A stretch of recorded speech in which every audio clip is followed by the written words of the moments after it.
राष्ट्र बनाने के लिए जो छोटा सा प्रयास हम करने की कोशिश कर रहे हैं, मुझे उसमें आपका मार्गदर्शन चाहिए, क्योंकि मुझे ऐसा लगता है या हमारे समूह को ऐसा लगता है कि अगर हम मंदिरों को जोड़ पाते हैं, जो मंदिर हमारे हिंदू धर्म का एक केंद्र बिंदु रहे हैं, न्यूक्लियस रहे हैं, उसके चारों तरफ ही हिंदू धर्म की जो इकोसिस्टम है वो इवॉल्व होगा।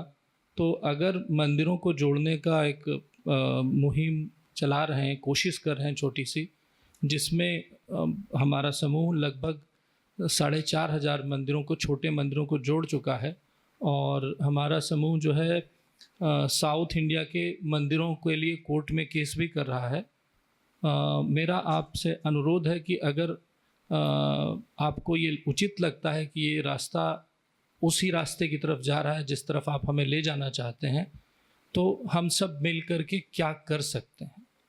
क्योंकि आज भी सुप्रीम कोर्ट में अगर कोई केस चलता है, राम मंदिर का केस चला तो सबरीमाला, पद्मनाभन, काशी विश्वनाथ सब अलग अपीयर हुए। अभी भी काशी विश्वनाथ का केस चल रहा है, उसमें राम मंदिर की तरफ से कोई नहीं आया। सबरीमाला का केस चला, सबरीमाला के केस में कोई भी दूसरा मंदिर नहीं आया।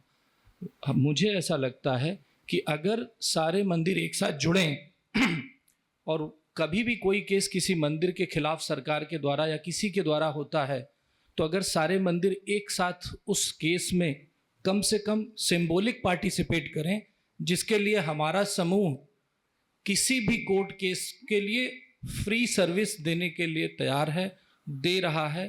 तो मैं चाहता हूं कि अगर आप इसमें थोड़ा मार्गदर्शन करें और इसको हम कैसे आगे ले जा सकते हैं। कि आपको शायद सुप्रीम कोर्ट का जजमेंट नहीं पता होगा।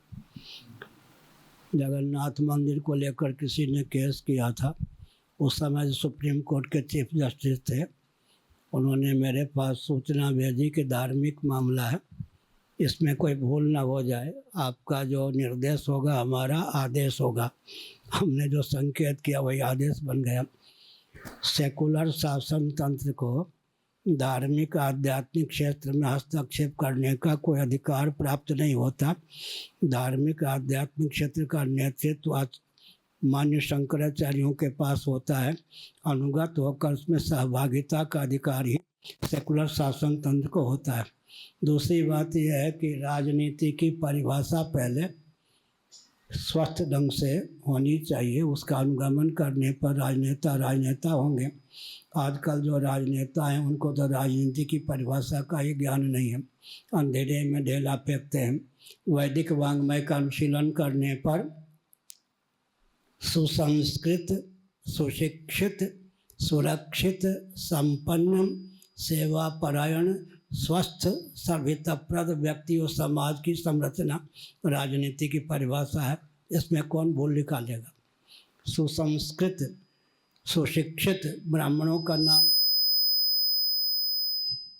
हमने 2 शब्दों का प्रयोग किया, सुसंस्कृत, सुशिक्षित, फिर सुरक्षित, क्षत्रियों का नाम लिए बिना कहा, सुसंस्कृत, सुशिक्षित, सुरक्षित, संपन्न, वैश्यों का नाम लिए बिना, शूद्रों का नाम लिए बिना कहा, सेवापरायण, और सबको मिला करके सभ्यताप्रद व्यक्ति और समाज की संरचना।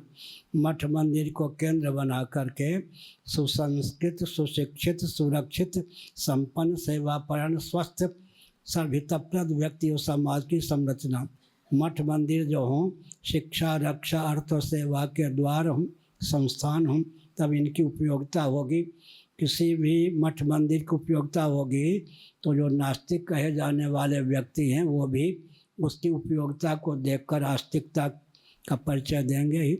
इसलिए मठ मंदिर शिक्षा, रक्षा, अर्थ और सेवा के संस्थान हों। राजनीति की परिभाषा को क्रियान्वित करना ही राजनेताओं का दायित्व हो। एक बहुत विकट स्थिति है, देशी विदेशी कंपनियां शासन कर रही हैं।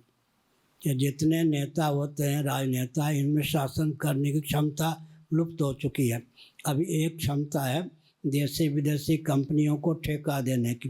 पूरे विश्व का संचालन 13 व्यापारियों के द्वारा होता है। भविष्य में जब यह ठेका देने की क्षमता भी राजनेताओं में नहीं रहेगी, दिशाहीन व्यापार तंत्र के हाथ का ही यंत्र बन जाएगा पूरा विश्व। इसलिए संभालने की आवश्यकता है।